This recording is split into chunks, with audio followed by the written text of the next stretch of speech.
Welcome back to Dallas Insider, where we break down everything that matters in Cowboys Nation. Today, we've got some big developments that could shape the start of our season in a major way. And no, this isn't about another Cowboys injury report. This time, the story comes from our rivals in Philadelphia. Week 1 is already looking a little different, and for us, maybe even a little brighter. On Sunday night, reports came out of Eagles training camp that star guard Landon Dickerson went down with a leg injury. Now, we're talking about a 3-time Pro Bowler here, a cornerstone of Philly's offensive line, a guy who started 62 of 63 games in his career. Losing him for Week 1 against Dallas could be a massive blow for them. Before we dive deep, I want you to think about this. In a rivalry as intense as Dallas versus Philadelphia, every small edge matters. So when something happens that shifts the balance even slightly, it could play a huge role on game day. Let's get into the details. During Sunday's practice, Dickerson had to be helped off the field and was later carted to the locker room. Initial reports from ESPN's Adam Schefter said he was unable to put weight on it, but footage from practice painted a slightly different picture. He was walking with assistance, bending his knee, but still clearly uncomfortable. This is a huge storyline for multiple reasons. First, let's be real. The Cowboys' interior defensive line has struggled in recent years, especially against strong run games. A healthy Dickerson could have opened huge lanes for Philly's backs, potentially giving us trouble right up the middle. Without him, that strength could be weakened. Second, even though the rivalry runs deep, nobody here at Dallas Insider is rooting for serious injuries. You always want to beat your opponent at their best, because then there's no doubt who's better. But the reality is, the NFL is a battle of attrition, and health plays a massive role in every season. If Dickerson's not 100% by September 4th, the Cowboys could be facing a slightly less dominant Eagles offensive line, and in a game that might come down to inches, that matters. Now, here's the part that gets interesting for us as fans. How did the Cowboys capitalize on this? Our defensive tackles, guys like Osa Odighijowa and Mazi Smith, have an opportunity here to set the tone early in the season. If they can collapse the pocket and slow down Philly's interior rushing attack, that puts pressure directly on Jalen Hurts. And when Hurts is forced to play from behind the chains, that's when Micah Parsons and DeMarcus Lawrence feast. But I want to hear from you, Cowboys Nation. Does Dickerson's possible absence change how you feel about Week 1? Do you see this as a big advantage for Dallas? Or do you think our defensive front still has something to prove? Drop your thoughts in the comments. I'm curious to see where you stand. Also, while we're on this, tell me what you think about our current defensive tackle rotation. Do you think we've got the size and strength to hold up against the run this year, or are we going to have to rely heavily on speed and blitz packages? Here's the bottom line. The Landon Dickerson situation adds another layer to an already heated rivalry game. Week 1 against the Eagles is always a tone setter for the season, and if Philly comes in missing one of their biggest protectors, Dallas needs to pounce. This is a moment where discipline, execution, and a killer instinct can set the tone for 2025. So, keep your eyes on the news Monday when Dickerson undergoes more tests. We'll be tracking every update here at Dallas Insider.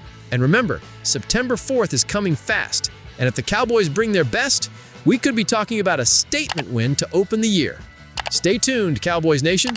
This is just the beginning. If you're ready, I can now move on to Chapter 2, where we'll shift the focus to the CeeDee Lamb referee collision story and how Brian Schottenheimer is using it to send a message to the entire team about discipline before the season starts. That one will also run 800-plus tokens and keep the pro-Dallas spin. The Dallas Cowboys find themselves at a fascinating crossroads. On one hand, the front office insists that they value Micah Parsons as one of the league's most dominant defensive forces, a player whose impact on every snap is undeniable. On the other hand, the lack of an immediate long-term deal is starting to raise eyebrows. Fans are wondering, is this a calculated strategy, or are the Cowboys flirting with unnecessary risk? Micah Parsons isn't just a defensive star. He's the identity of this team's defense. His presence alters how opposing offenses operate. Quarterbacks speed up their reads. Offensive coordinators dedicate entire game plans to neutralizing him. He's not just a player, he's a problem, one that opponents lose sleep over.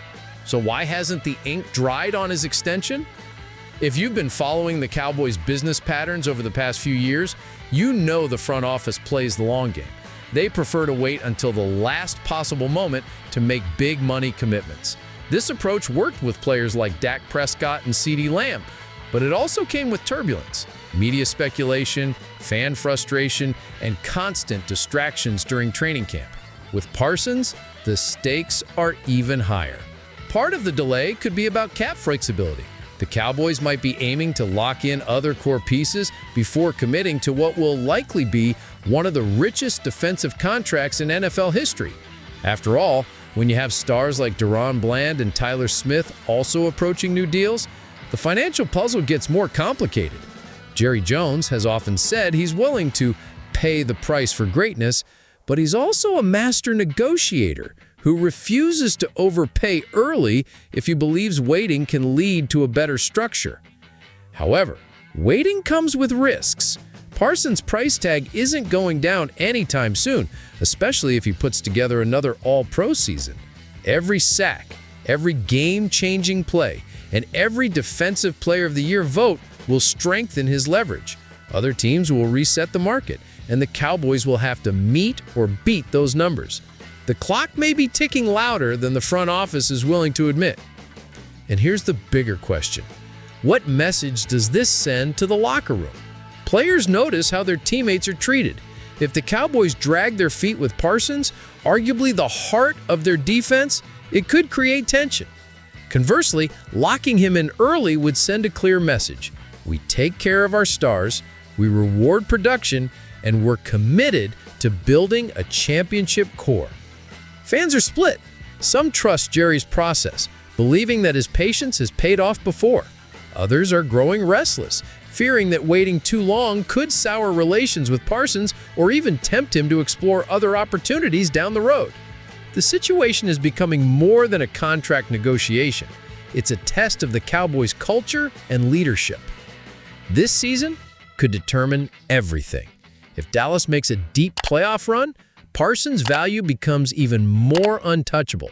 If the team falls short, the calls for immediate action will be deafening. For now, the ball is in the front office's court. But here's where you, the fans, come in. Do you believe this is just smart business from the Cowboys protecting their long-term flexibility? Or is this an unnecessary gamble that risks alienating their defensive centerpiece? Should Jerry Jones make Micah Parsons the highest-paid defender in NFL history right now? Or should he hold off until next offseason? Sound off in the comments. We want to hear from you. Your voice is part of this conversation, and trust me, the Cowboys front office hears the noise. As we enter the decisive months before the 2025 NFL season kicks off, the Dallas Cowboys find themselves in a position that many teams envy, yet few can truly claim. A roster filled with top-tier talent, a coaching staff with a unified vision, and a fan base that refuses to accept anything less than greatness. This is more than just another season on the schedule. This is a statement year, a chance to silence critics, rewrite narratives, and push for that elusive sixth Lombardi trophy. The groundwork has already been laid.